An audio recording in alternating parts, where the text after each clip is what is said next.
Do lobbying groups undermine our civic duty? Imagine a town hall meeting where everyone gets a chance to speak. Now picture some voices louder and more influential than others. That's what lobbying can feel like in politics.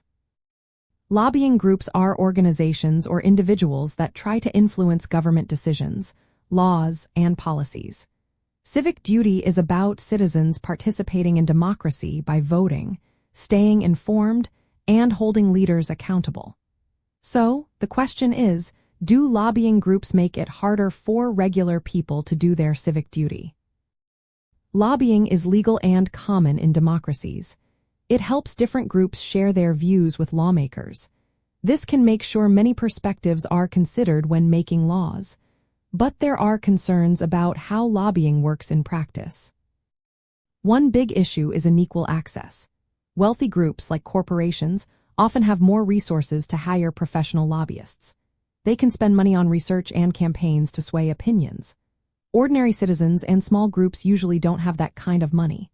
This can make it seem like only the powerful have a say, which might discourage everyday people from participating.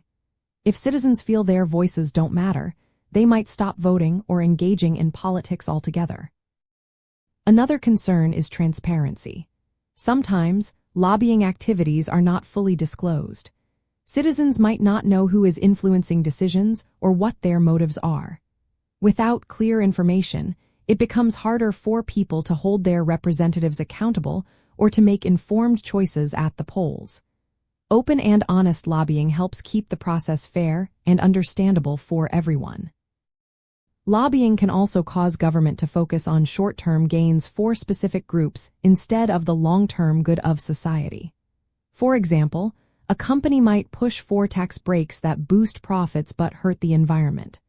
When policies favor narrow interests, it can weaken the shared sense of responsibility that is a key part of civic duty. But there is a positive side. When lobbying is transparent, inclusive, and fair, it can support civic engagement. When diverse groups, including those representing marginalized communities, have a voice, it helps create policies that reflected more of society's needs.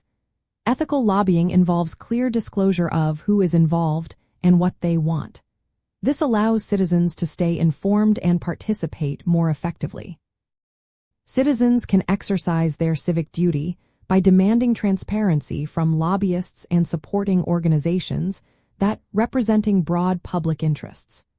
Governments can help by requiring full disclosure of lobbying activities and limiting the influence of money in politics.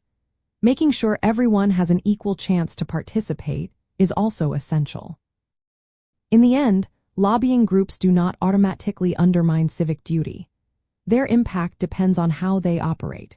When lobbying is dominated by powerful interests and lacks transparency, it can weaken trust and make it harder for citizens to fulfill their responsibilities. But when lobbying is open, fair, and inclusive, it can actually strengthen democracy and encourage more citizen involvement.